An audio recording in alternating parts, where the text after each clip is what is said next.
दिल्ली चुनाव से पहले आम आदमी पार्टी के नेता और दिल्ली सरकार के परिवहन मंत्री कैलाश गहलोत ने पार्टी से इस्तीफा दे दिया। पूर्व सीएम केजरीवाल को लिखी इस चिट्ठी में उसकी वजह भी बताई। गहलोत ने केजरीवाल को लिखे लेटर में यमुना की सफाई के मुद्दे को उठाया, आपकी आलोचना की इस मुद्दे पर। कहा आम आदमी पार्टी ने केंद्र सरकार से लड़ाई करने में बहुत वक्त बर्बाद कर दिया, पार्टी ने जनता से किए वादे पूरे ही नहीं किए। गहलोत ने चिट्ठी में लिखा, आज आम आदमी पार्टी गंभीर संकट से जूझ रही है। आपके वादे के मुताबिक यमुना नदी की सफाई होनी थी, लेकिन वो आज तक नहीं हो पाई। यमुना जी आज भी प्रदूषित है, पहले कभी नहीं रही। शीश महल को लेकर काफ़ी शर्मिंदगी हुई और इस विवाद पर उन्होंने सवाल भी दागे। उन्होंने सवाल उठाते हुए कहा कि क्या हम अब भी आम आदमी हैं? आम आदमी की बजाय आम आदमी पार्टी अपने पॉलिटिकल एजेंडा के लिए लड़ रही है। केंद्र सरकार से लड़ने में दिल्ली सरकार का ज़्यादा वक्त बर्बाद हो गया। लोगों की सेवा के लिए राजनीति में आए, अब भी यही करना चाहता हूँ। इस्तीफा सामने आते ही चारों तरफ बयानबाजियों का सिलसिला शुरू हो गया। इसे लेकर सबसे पहले नेताओं ने क्या कुछ कहा वो आपको सुनाते हैं। भारतीय जनता पार्टी की सरकार ने, मोदी जी की सरकार ने उनके ऊपर ईडी के छापे मरवाए, उनको ईडी के दफ्तर में कई बार पूछताछ के लिए बुलाया, मानसिक रूप से प्रताड़ित किया। उनके घर पे इनकम टैक्स के छापे कई दिनों तक मारे गए। 112 करोड़ रुपए के भ्रष्टाचार का आरोप इसी भारतीय जनता पार्टी ने लगाया कैलाश गहलोत जी के ऊपर। तो एक दबाव उनके ऊपर बनाया गया और जिसके कारण से ये फैसला कैलाश गहलोत ने लिया है, ये भारतीय जनता पार्टी के षड्यंत्र और साजिश का हिस्सा है।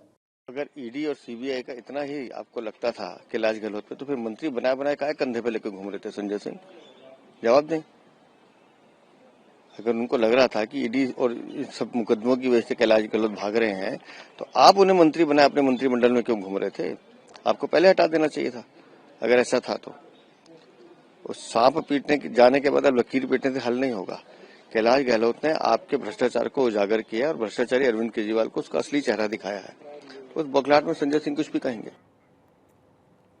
गहलोत दिल्ली में स्वतंत्रता दिवस पर झंडा फहराने के विवाद के बाद सुर्खियों में आए थे। केजरीवाल चाहते थे कि आतिशी उनकी जगह पर झंडा फहराएं। वहीं एलजी ने कैलाश गहलोत को चुना था। तब कैलाश गहलोत ने भावुक होते हुए केजरीवाल को आधुनिक स्वतंत्रता सेनानी बताया था। गहलोत के एलजी से भी अच्छे संबंध थे। उनके मंत्रालय की फाइल कभी भी राजभवन में अटकती नहीं थी।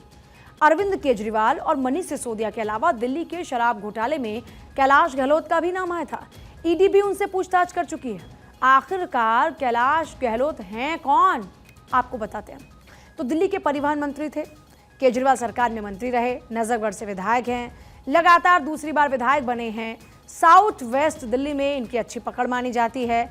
आम आदमी पार्टी का जो प्रमुख जाट चेहरा थे, उसके तौर पर उनको देखा जाता था। केजरीवाल के बहुत ही करीबी, मतलब उनको कहा जाता था कि अरविंद केजरीवाल के राइट हैंड हैं। राइट हैंड लेफ्ट हैंड जब चेहरों का जिक्र होता है तो उसमें उनका नाम भी आता था।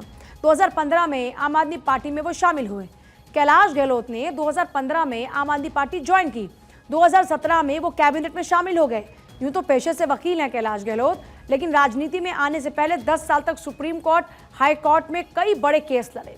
कैलाश गहलोत के इस्तीफे के 3 घंटे के भीतर ही दिल्ली बीजेपी के नेता और पूर्व विधायक अनिल झा ने आम आदमी पार्टी ज्वाइन कर ली।